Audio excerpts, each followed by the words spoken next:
G'day gamers, welcome to Noob Buddies. I'm going to be doing a video here today on Assassin's Creed Origins, and I'm going to go ahead and show you guys how to easily defeat Sekhmet in the Trial of Sekhmet high level 48 version.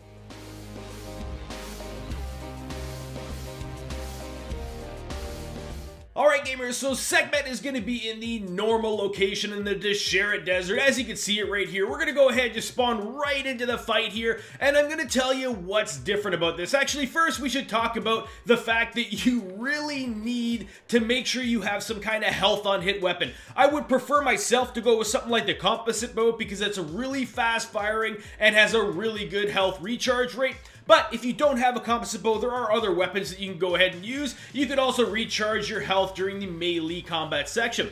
The moves and everything that Sekhmet uses in this high level version are all the same, it's just they come in a lot faster sequence. You'll notice that when Sekhmet puts her hands to the top of her head, she does the blast. When she does that dance move kind of roll of her fist that she just did right there, that's her going ahead and putting that fire ring around. All of these things are avoidable because if you start running to the side as soon as she starts doing that hand roll thing where she creates the fire, then you can just start running and you'll be out of zone. Hugely important thing to know about when she spawns the fighters is that as normal, she spawns 5 of them, but you'll notice that they are actually level 48, so they're quite a bit higher than you, and they are a lot more difficult to defeat. Obviously not impossible, and not that difficult, but more difficult than the traditional version of Sekhmet was.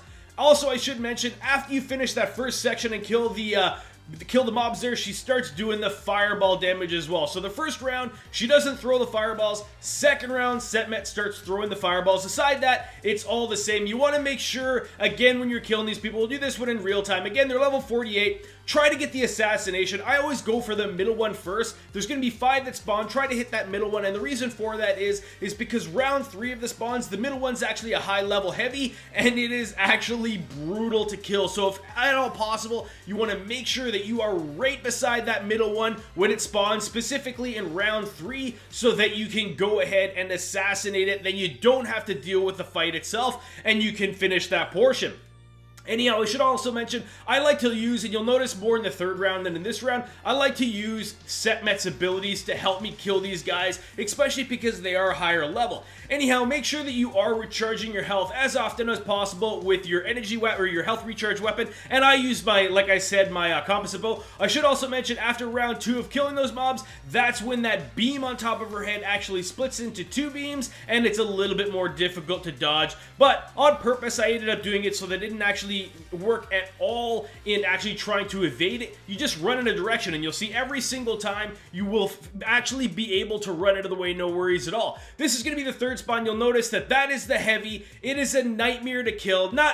It's not that difficult, I guess. It's a difficult mob to kill, but why would you bother with it when you could just go ahead and do the assassination? You can see, again, I'm using the abilities to help me go ahead and clear these guys out, as well as on these ones specifically, because I wanted to make it go faster, I switched to my bow there. And I'm using the composite bow again, if I didn't mention that already, just to make sure to help recharge health. Again, we've almost got Sekhmet to the end here. We've got no more spawns. Essentially, right now, we're just worrying about the ability spam, and you'll notice Sekhmet is spamming abilities, and that's going to be another difference as well. Once you finish that third rotation of people, Sekhmet starts just absolutely spamming its abilities. But again, this fight actually isn't as difficult as I thought they were going to make it. There was at no point really where I thought I wasn't going to be able to beat it. This is actually footage from my first round doing Sekhmet. I haven't actually even done it again, so I was able to pass it my first try without really that much difficulty, just kind of learning the differences in the actual fight itself. You'll also see that we have a new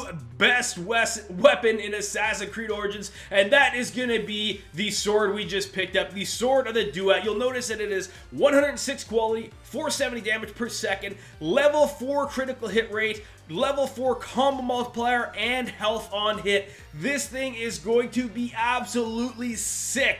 Anyhow, gamers, if this video helped you guys out at all, I sure appreciate it if you guys would hit that like button. And if you guys are struggling with anything in Assassin's Creed Origins, go ahead and leave a comment in the comments below. I might be able to hook you guys up with a video to help you out. Alright, gamers, thanks for watching.